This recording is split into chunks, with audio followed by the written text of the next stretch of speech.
Assalamualaikum warahmatullahi wabarakatuh. Apa kabar anak-anak? Semoga kalian tetap keadaan sehat ya.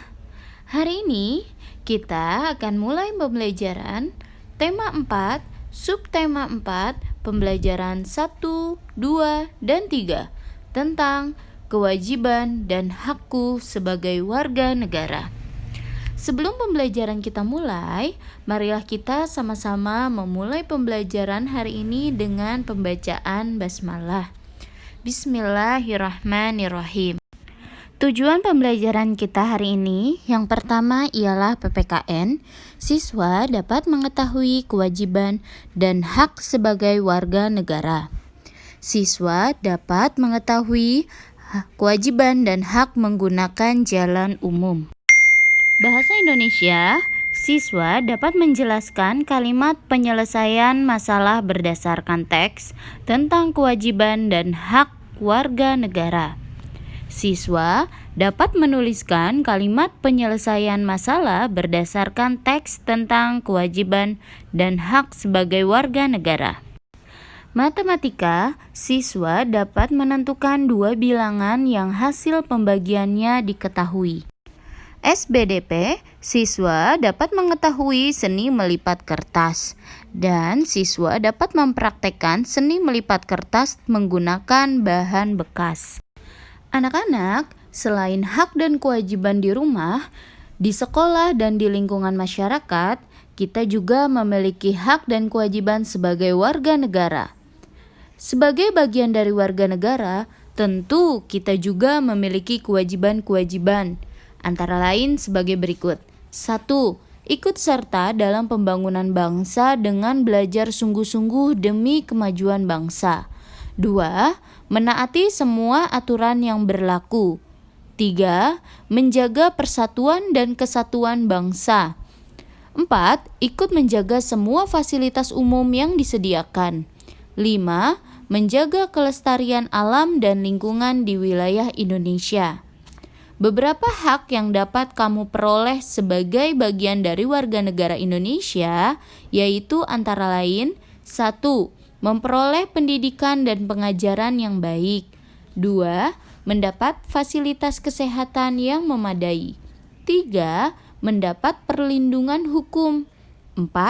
Mendapat pelayanan sebagai warga negara. 5.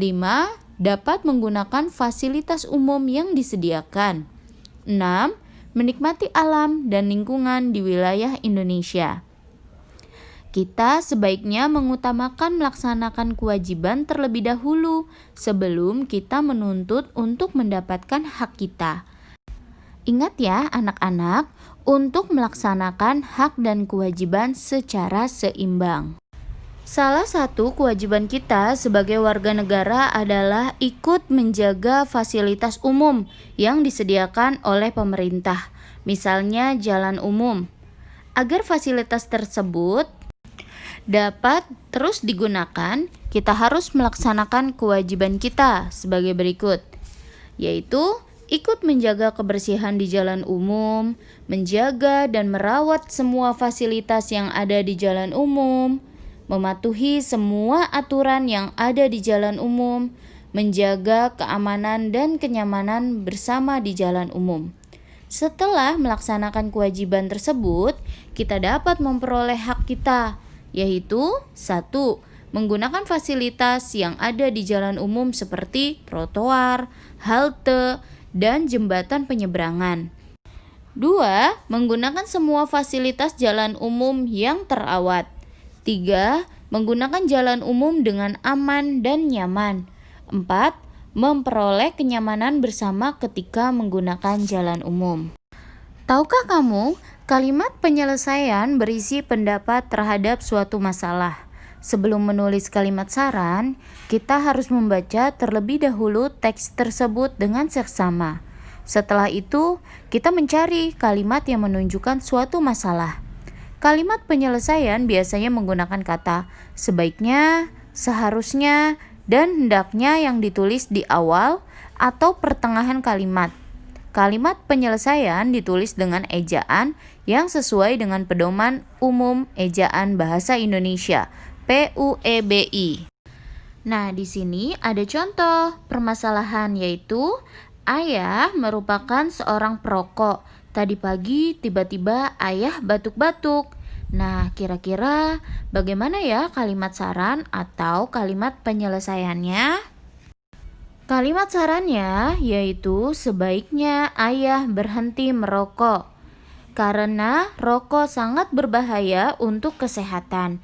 Nah, ini yang ada kata sebaiknya itu adalah kalimat saran, tetapi kalimat yang ada karena rokok sangat berbahaya untuk keselamatan itu adalah kalimat alasannya. Boleh kalian pakai kalimat alasannya atau boleh juga kalian menulis hanya kalimat sarannya saja. Ayo menentukan dua bilangan yang hasil pembagiannya diketahui. Ingatlah, pembagian merupakan lawan dari perkalian. Kita dapat menentukan dengan langkah-langkah berikut. 1. Untuk mendapat bilangan pertama, tentukan dahulu sebuah bilangan penggali sembarang. Sebaiknya pilih bilangan penggali yang tidak terlalu besar. 2. Bilangan pertama didapat dengan mengalihkan bilangan yang diketahui dengan bilangan pengali yang dipilih. 3. Bilangan pengali langsung dapat digunakan sebagai bilangan kedua. Perhatikan contoh berikut. A dibagi B sama dengan 24. Tentukan nilai A dan B. Cara penyelesaiannya, tentukan sebuah bilangan pengali sebarang. Misalnya dipilih bilangan penggalinya yaitu sama dengan 3. Bilangan A dapat ditentukan sebagai berikut. A sama dengan 24 dikali 3 sama dengan 72. Bilangan B dapat didapat dari bilangan pengali yaitu B sama dengan 3. Jadi nilai A dan B dapat kita ganti dengan A sama dengan 72 dan B sama dengan 3. Perhatikan contoh berikut. Titik-titik dibagi titik-titik sama dengan 50. Ayo ingat kembali bahwa pembagian merupakan lawan dari perkalian. Jika yang sudah diketahui adalah 50, maka kita rubah dulu yuk ke perkalian. Jadi kita 50 dikali berapa? 10 sama dengan berapa? 500. Jadi bisa kita isi 500 dibagi 10 sama dengan 50. Untuk menghitung kemungkinan yang kedua yaitu titik-titik dibagi titik-titik sama dengan 50. Kita rubah ke dalam perkalian yaitu 50 dikali dengan nilai sembarang. Misalnya kita taruh nilai 20.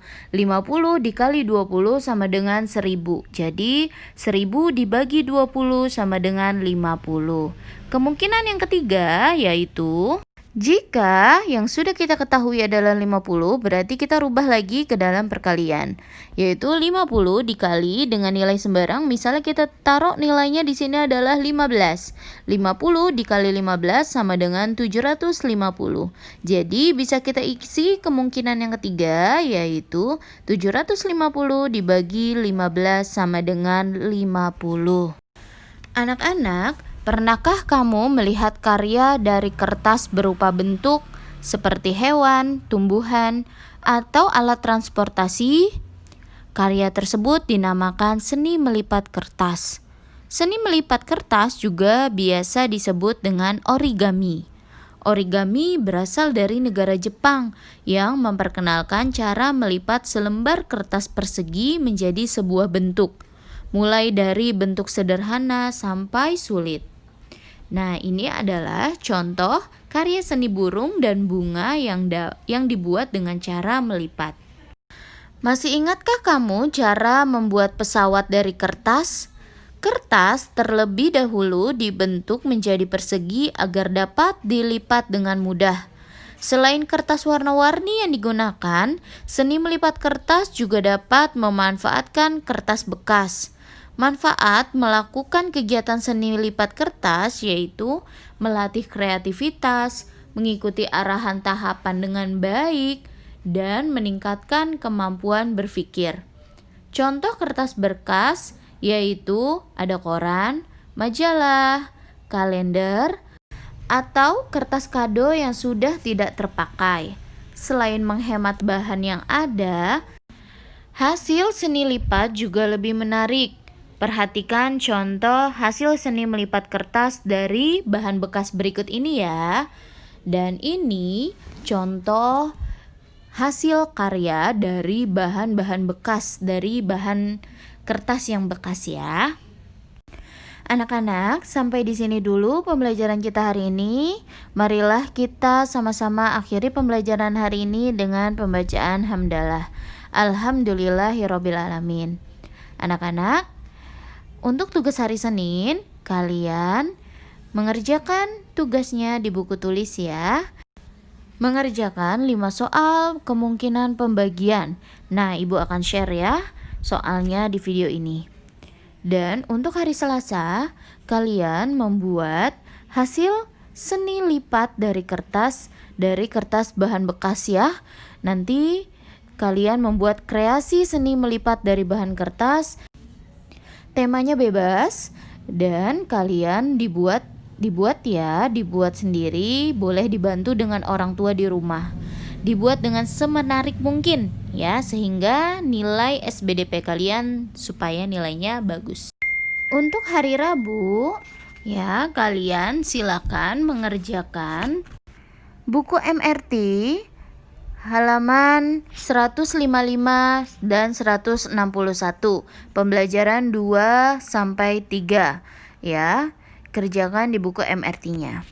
Oke anak-anak, sampai di sini dulu. Tetap semangat belajarnya dan jaga kesehatan kalian di rumah. Terima kasih. Wassalamualaikum warahmatullahi wabarakatuh.